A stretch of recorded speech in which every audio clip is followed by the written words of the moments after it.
Saat ku menyembahmu, Roh-Mu bekerja.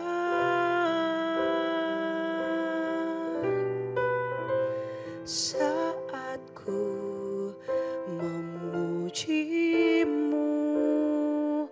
Kau bertata di atas pujian. Ku angkat hatiku,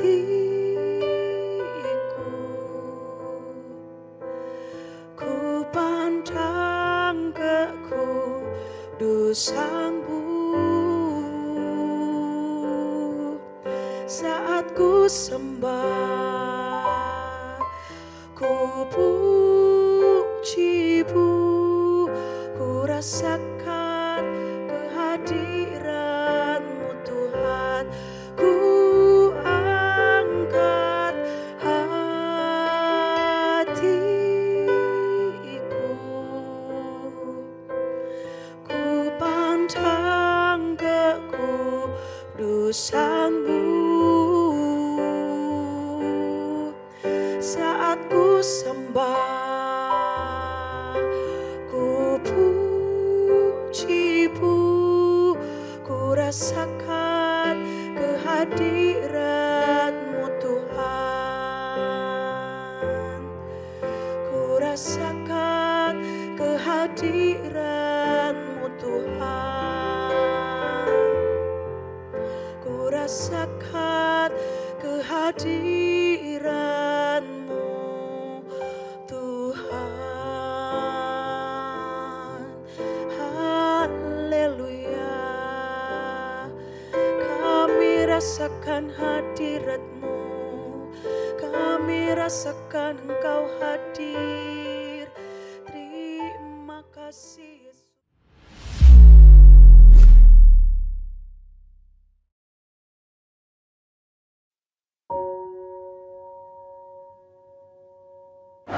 Shalom saudaraku yang kekasih di dalam Tuhan.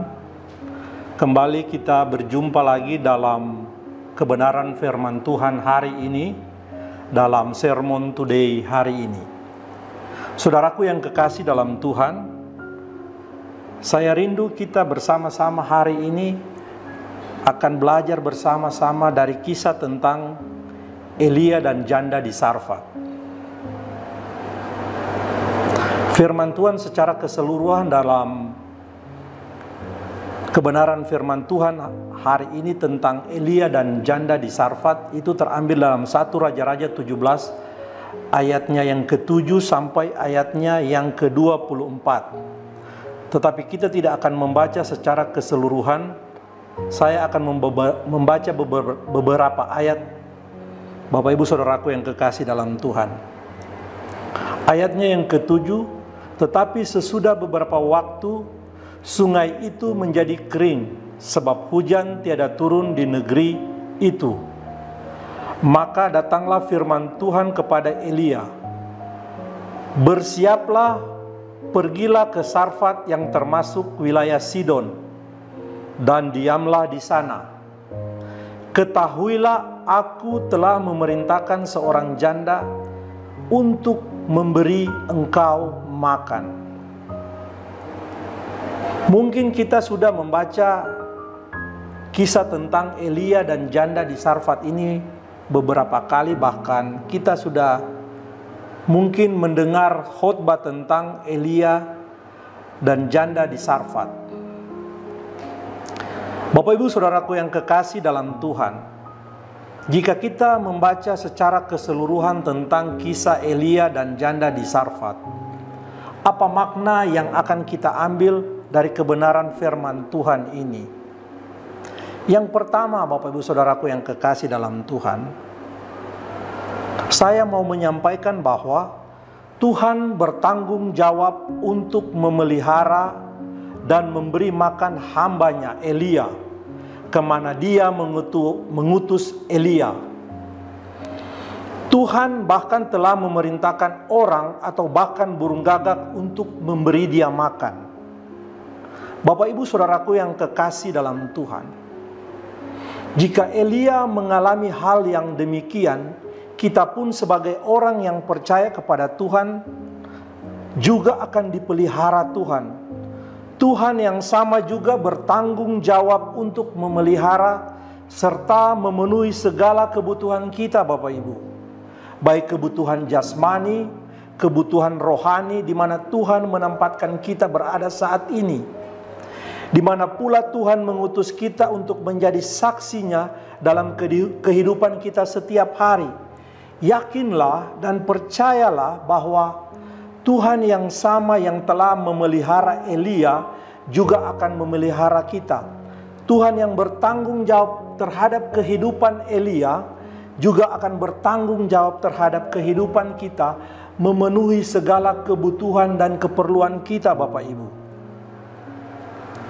Selanjutnya dari kisah ini, Bapak Ibu, Tuhan tidak selalu memakai orang-orang yang mungkin kita anggap mampu secara materi untuk melayani pekerjaan Tuhan, serta memenuhi semua rencana dan rancangan Tuhan dalam kehidupan kita umat kepunyaannya.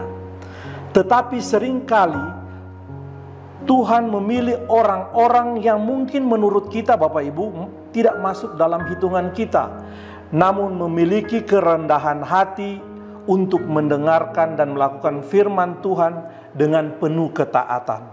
Seperti yang Tuhan perlihatkan kepada kita lewat kebenaran firman Tuhan yang dilakukan oleh janda di Sarfat. Kita pun dapat dipakai Tuhan untuk menggenapi rencananya, walaupun kadang mungkin sering kita menganggap diri kita seperti janda di Sarfat. Kita sering merasa kita tidak pantas untuk mengambil bagian dalam rencana dan pekerjaan Tuhan. Tetapi Bapak Ibu Saudaraku yang kekasih dalam Tuhan, yakinlah bahwa Tuhan dapat memakai kita dengan segala kekurangan kita untuk melaksanakan rencananya, untuk menggenapi rencananya dalam kehidupan kita, Bapak Ibu.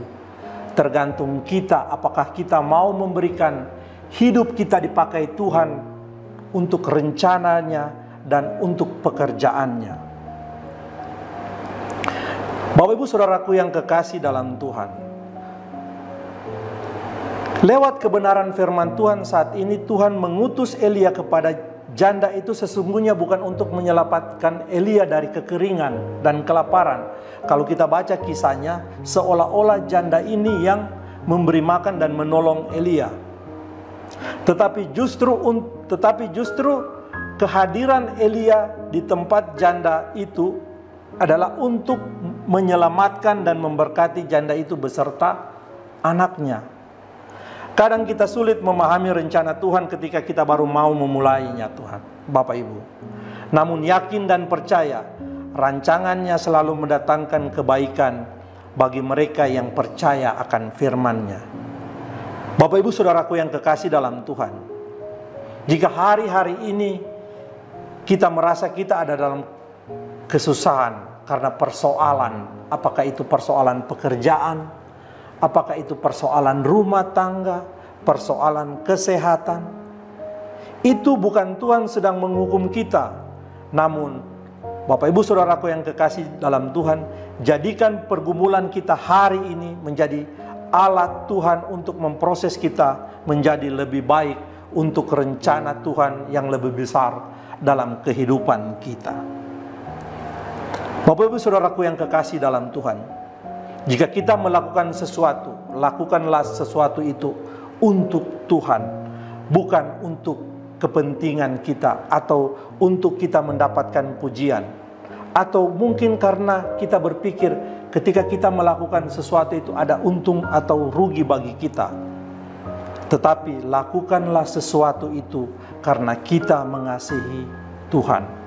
Bukan karena kita segan sama hamba Tuhan, kita segan sama gembala mungkin. Tetapi Bapak Ibu Saudaraku yang kekasih dalam Tuhan, kalau hari ini kita mau menolong sesama kita, di lingkungan kita, di tempat pekerjaan kita, dekat rumah kita, lakukanlah itu karena kita mengasihi Tuhan. Biarlah kebenaran firman Tuhan hari ini membuat kita lebih termotivasi untuk menolong sesama kita, manusia. Mari kita berdoa. Bapa di dalam sorga, terima kasih untuk kebenaran firman-Mu bagi kami saat ini. Biarlah Roh yang Kudus yang akan memeteraikan firman-Mu dalam kehidupan kami setiap hari. Berkati orang-orang yang menyaksikan program ini, biar mereka bisa menjadi pelaku firman-Mu. Berkati kami semua hari ini dalam setiap usaha dan pekerjaan kami. Terima kasih Bapa dalam sorga, dalam nama Yesus kami berdoa, kami mengucap syukur, haleluya, amin.